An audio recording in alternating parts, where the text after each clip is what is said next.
লাংহিন নগৰৰ হৰকাঠিত শংকৰজ্যোতি প্ৰাথমিক নামঘৰ নিৰ্মাণ আধাৰশিলা স্থাপন। অসম চৰকাৰে প্ৰযোজ্য কৰা অসম দৰ্শন আঁচনিৰ অধীনত নিৰ্মাণ হ'বলগীয়া কাৰ্বি আংলং জিলাৰ লাংহিন নগৰৰ ২ নং ৱাৰ্ডৰ হৰকাঠি গাঁৱৰ শ্ৰীমন্ত শংকৰদেৱ সংঘৰ অধীনত থকা শংকৰজ্যোতি প্ৰাথমিক নামঘৰ নিৰ্মাণ কাৰ্যত আজি আধাৰশিলাৰ শুভ স্থাপন কৰে লাংহিন VDCৰ সদস্য তথা শ্ৰীমন্ত শংকৰদেৱ সংঘৰ চেলাবৰ আঞ্চলিক শাখাৰ নামঘৰ প্ৰাক্তন সাধাৰণ সম্পাদক ঋতুৰাজ বৰুৱাই। উক্ত আধাৰশিলা অনুষ্ঠানটিত আঁত ধৰে শংকৰজ্যোতি প্ৰাথমিক নামঘৰ উপদেষ্টা বিপিন চন্দ্ৰ বৰদলৈ।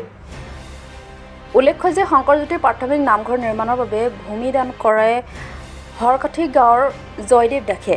আনহাতে উক্ত অনুষ্ঠানত শংকৰজ্যোতি প্ৰাথমিক নামঘৰৰ সমূহ ভক্তপ্ৰাণ ৰাইজ উপস্থিত থাকে। কাৰ্বি আংলং ফুলনিৰ পৰা বীৰেন গোৱালাৰ ৰিপৰ্ট। আমাৰ শ্ৰীমন্ত শংকৰদেৱ সংঘৰ শংকৰজ্যোতি প্ৰাথমিক শাখাৰ আজি আমি এটা মহৎ অনুষ্ঠান আগবঢ়াবলৈ আমি আগবাঢ়িছিলোঁ। আজি অসম চৰকাৰৰ অসম দৰ্শন আঁচনিৰ জৰিয়তে 1922 আৰু 23 বৰ্ষৰ বিত্তীয় বৰ্ষৰ বাবে অসম দৰ্শন আঁচনিৰ যি 2.5 লাখ টকা অনুদান আগবঢ়াইছিলে, এইখিনি সম্ভৱ হৈছিলে আমাৰ একমাত্ৰ স্থানীয় MLA শ্ৰীযুত দৰসিং ৰহাংদেৱৰ কৃপাত।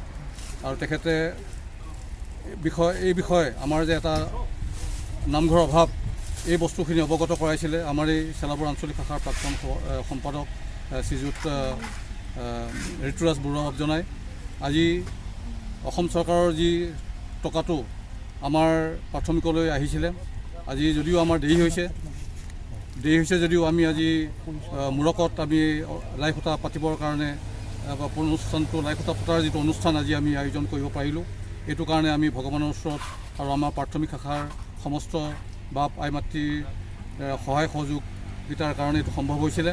গতিকে এনে ক্ষেত্ৰত আমি আগলৈও যাতে এনেকুৱা ধৰণৰ সহায় সহযোগ আমাৰ প্ৰাথমিকৰ সদস্যসকলৰ পৰা পাম, এইখিনিতে আমি গৌৰৱবোধেৰে এটা ঘোষণা আমি ক'ব বিচাৰিছোঁ যে আমাৰ প্ৰাক্তন চেলাবৰ আঞ্চলিক শাখাৰ প্ৰাক্তন সম্পাদক শ্ৰীযুত ঋতুৰাজ বৰুৱাক জনাই আমাৰ নামঘৰটোৰ বাবে এটা সূতা অনুদান আগবঢ়াইছে।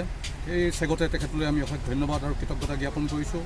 আৰু লগতে আমাৰ শংকৰজ্যোতি প্ৰাথমিক শাখাৰ সম্পাদক শ্ৰীযুত হৰেন্দ্ৰ ডেকা বাপজনাই তেখেতৰ শহুৰ দেউতা ধৰণী দাস বাপজনাৰ নামত এটা আজি লাই সূতাটো উৎসৰ্গা কৰিছে।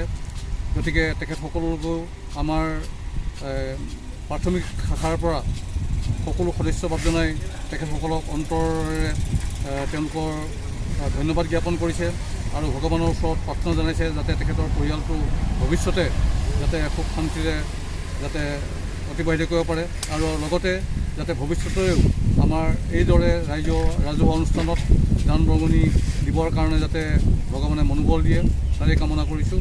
আৰু এইখিনিতে আজি আমি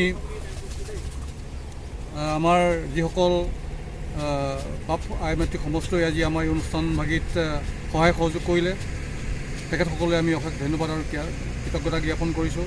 এনেদৰে যাতে